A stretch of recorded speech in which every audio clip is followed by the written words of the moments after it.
Well, hello, Florida. Thank you so much for that wonderful welcome.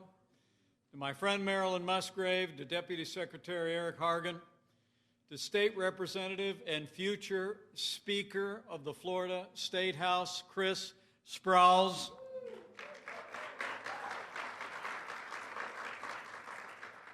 And to Pastor and Stephanie Parker here at Starkey Baptist Church. It is great to be back in church and great to be among so many champions for life.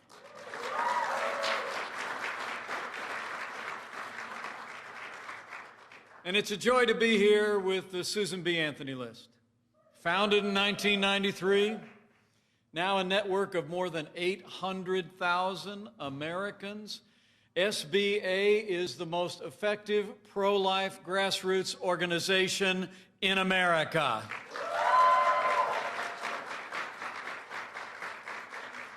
But to all the great friends who've come out today, who've labored in the cause of life all across the Sunshine State, I just first and foremost want to say thank you. Thank you for what you have done for life. Thank you for what you have done for the great movement, the sanctity of life in this country and the unborn. It is wonderful to be among friends. Thank you for coming out.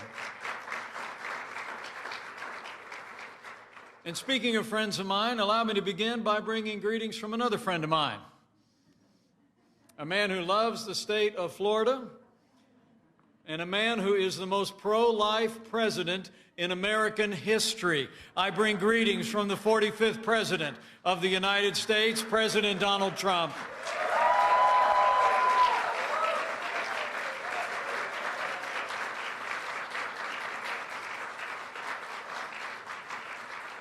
It really is good to be with all of you today as we approach a time for choosing for the American people.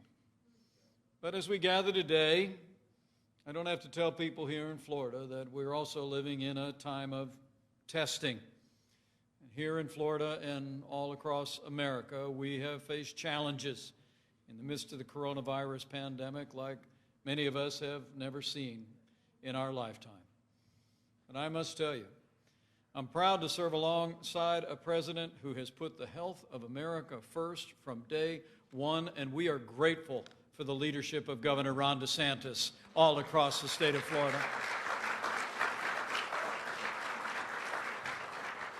And as I heard yesterday at the White House Coronavirus Task Force meeting, because of the governor's leadership and the cooperation of the people of Florida, we're seeing encouraging trends all across the state of Florida and all across the Sun Belt. And I want to commend each and every one of you. The role you're playing in putting the health of your neighbors and your family members and people you don't even know first. And I'll make you a promise. On behalf of the President and our entire team in Washington, we're going to continue to bring the full resources of the federal government to bear to make sure the people of this community and this state have the testing, the medical supplies, and will continue to develop medicines and vaccines until we put the coronavirus in the past and open up Florida and America bigger and better than ever before.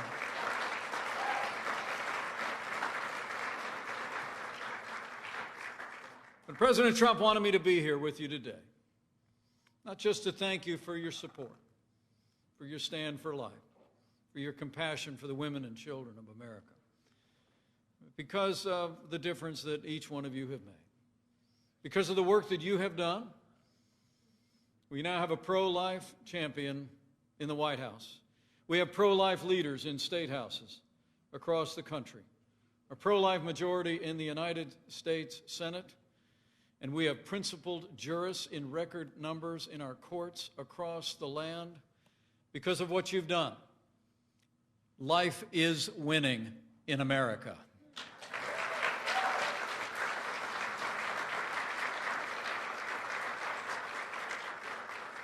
The Declaration of Independence reads that we held certain truths to be self-evident, that all men are created equal and that they are endowed by our Creator with certain inalienable rights. And among these are life, liberty, and the pursuit of happiness. Those words changed history. And they also put life at the center of the American experiment. And under this president, I promise you, we're going to continue to work every day to put the right to life back at the center of American law.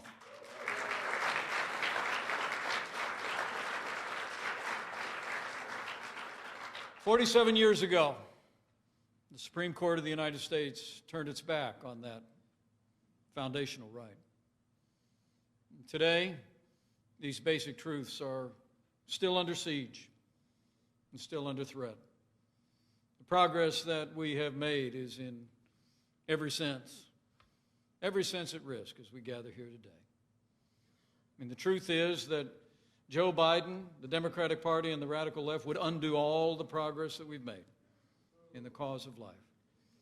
And what a contrast it's been of the progress of life under this administration. From the first day he took office, President Trump has been standing without apology for the sanctity of human life.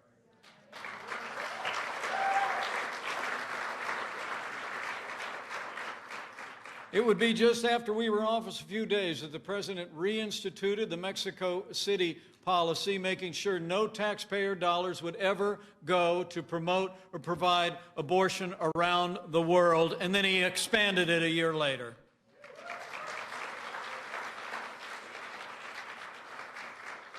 President Trump became the first president in American history to address the March for Life in person on the National Mall. In our first year in office, the president took executive action to end the assault on the conscience rights of a group of nuns known as the Little Sisters of the Poor. And we appointed justices to the Supreme Court who were part of a 7-2 majority that ended the assault on the Little Sisters of the Poor's pro-life convictions once and for all. In fact, President Trump has appointed more conservatives to our courts of appeals than any president in American history. All told, 200 conservative judges appointed to our courts at every level. And I'm here to tell you, they are all principled conservatives who will uphold all the God-given liberties enshrined in our Constitution.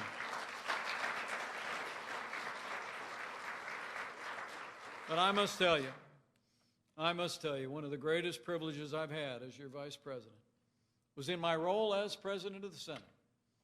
I was able to cast the tie-breaking vote on a bill that allowed states across the country to defund Planned Parenthood. And President Donald Trump signed it into law.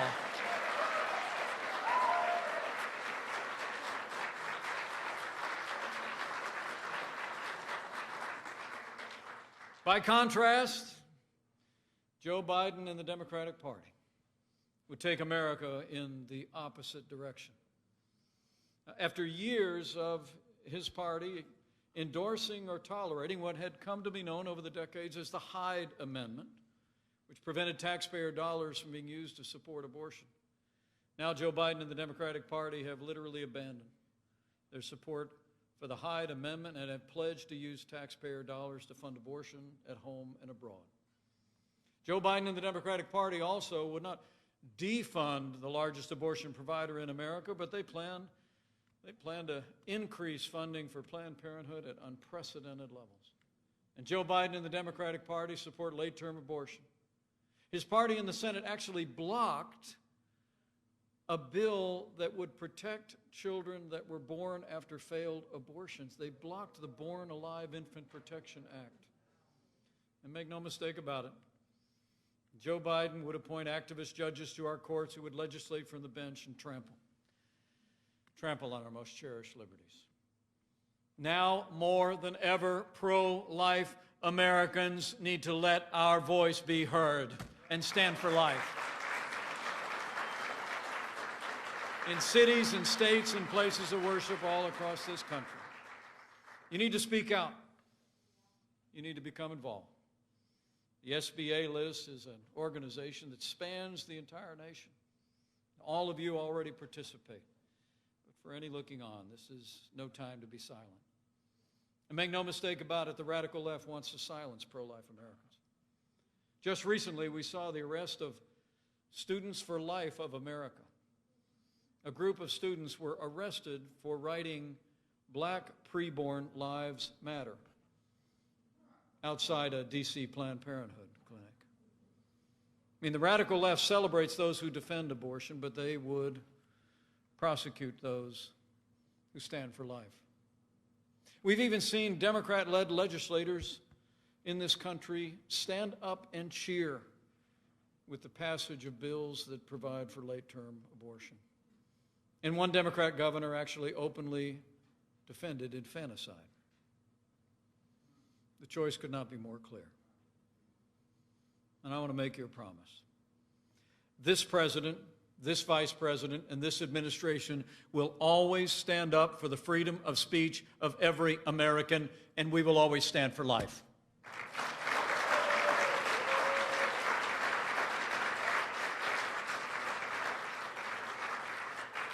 As the Bible admonishes us, we are to, and I quote, speak up for those who cannot speak for themselves.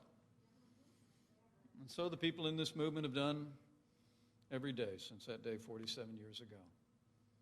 And because you've spoken up, because you've stood up, because you've stood with those men and women who've stood for life in the public square, life is winning in America. From the White House to courthouses, the U.S. Senate, and in conservative legislatures across the country. But the work of SBA has never been more important. We've made great progress. And I think life is winning because of the activism that you all are a part of in this country. But I also believe life is winning because of the compassion and love that have been shown to women facing crisis pregnancies all across this country now for decades. The pro-life movement is defined by generosity, compassion, and love for women and unborn children.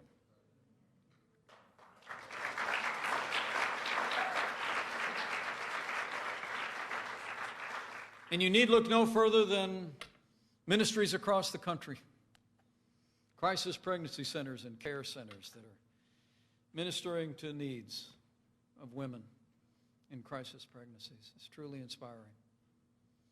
I stopped by one on my way here today once I landed here in Florida. It's a clinic called A Woman's Place. You know, the pro-life movement doesn't just talk the talk, you walk the walk. And I saw a wonderful clinic. I heard about all the volunteers that stepped forward along with registered nurses and healthcare professionals. The place is literally every day bustling with people ready to not just stand for life, but stand with women facing the most difficult circumstances in their lives. A Woman's Place, I learned, is part of New Life Solutions. It's a ministry that's been here in Pinellas and Hillsborough counties for 35 years. And their compassionate work has saved 10,000 babies' lives.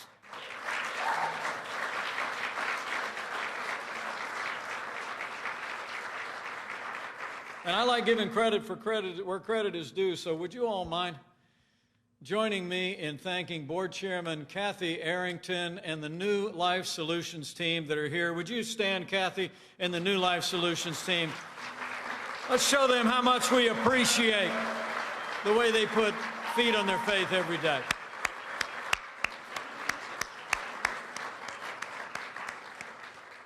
What a great group. And thanks to your commitment.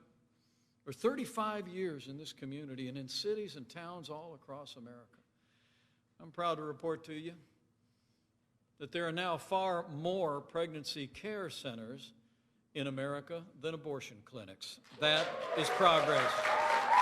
And life is winning in America because of all of you.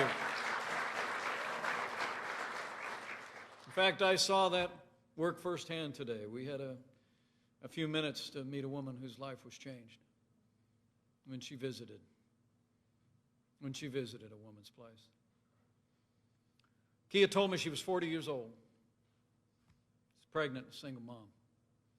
She already had a little boy in the home, and she didn't think she was able to become a mother again.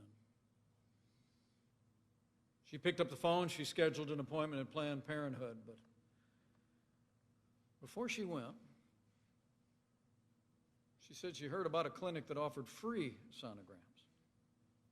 So she went, and for the first time,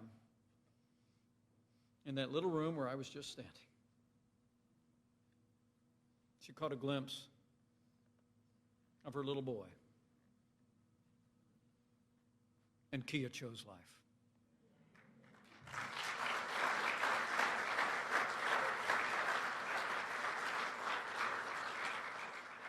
She said, and I quote, "From the moment that I saw him,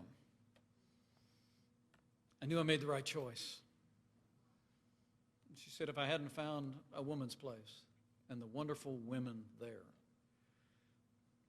I probably would have made a different choice. And I met little Ollie today. He was a healthy and exuberant little boy who will turn 1 year old next week.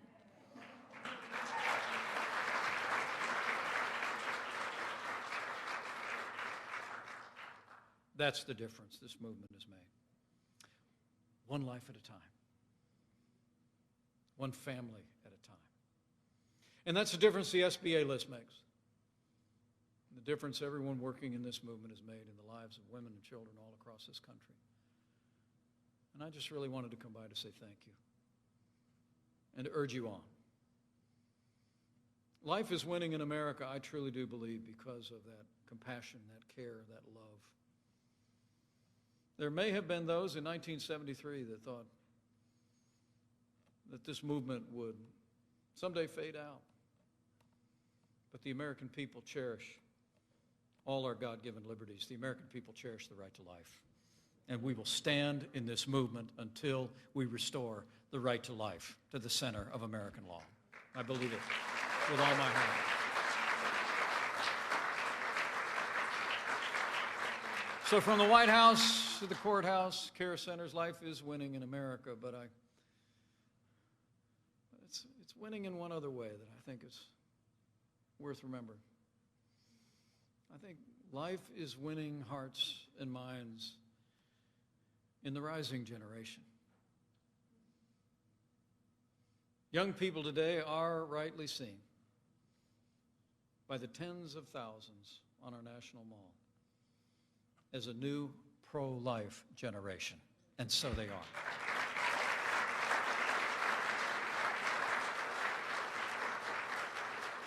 The rising generation is more pro-life than ever before. Young Americans are embracing the sanctity of life in record numbers, more and more every day. And I think that's because they've heard the message of people like all of you and groups like SBA. They've heard from leaders in pulpits and in public office around the country. I think they've also been moved. They've been moved by the compassion that they've seen in places like A Woman's Place. But I also believe that life is winning in the rising generation because of the quiet counsels that are taking place between mothers and daughters, between grandmothers and granddaughters. I think the truth about abortion is being told. And this new generation is choosing life.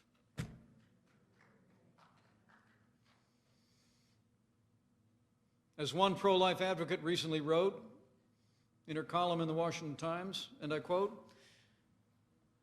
"If our generation is to be concerned with the disenfranchised, with the marginalized, with the oppressed, and the outsider, the unborn child fits all these descriptions."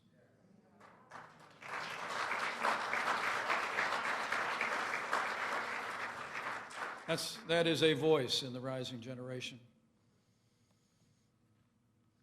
And it's also the voice of my daughter, Charlotte. Charlotte Pence Bond. I couldn't be more proud of your stand for life in this rising generation.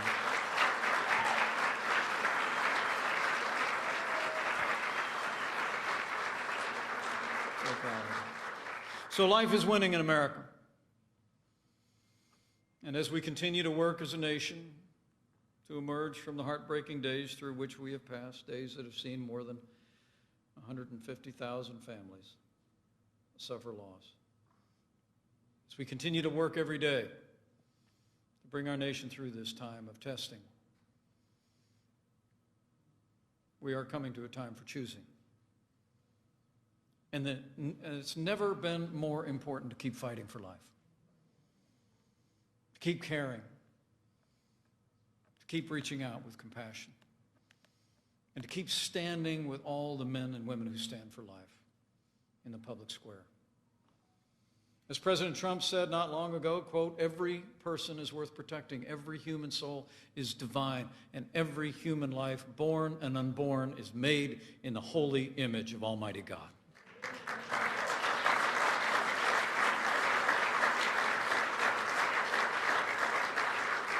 And I promise you, this president and I will stand for life. We'll stand with women in crisis pregnancies. And we'll continue to deliver on the promises that we've made, not just to the people of a movement or a cause, but to the highest ideals of our nation, including the unalienable right to life. And in the days ahead, as you labor in this movement, remember, I believe with all my heart that the men and women of the pro-life movement do not fight alone. He who said, "Before I formed you in the womb, I knew you," fights with you.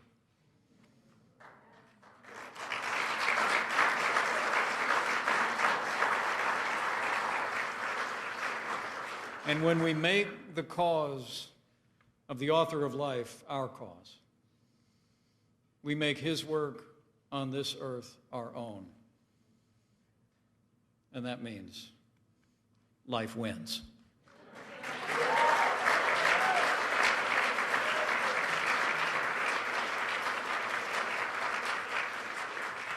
So life is winning in America, men and women of SBA and of this movement. But our work is not done yet. Alice de Tocqueville, it is attributed to have said, "America is great because America is good. If America ceases to be good, America will cease to be great." But I truly believe, with your continued support, with your dedication to the cause of life, we'll build on the extraordinary progress we've made these last 3.5 years. We'll continue to see pro-life men and women of principle elected and re-elected from the White House to the State House. And the day will come when we restore the right of life to the center of American law, and we will make America great again. Thank you very much.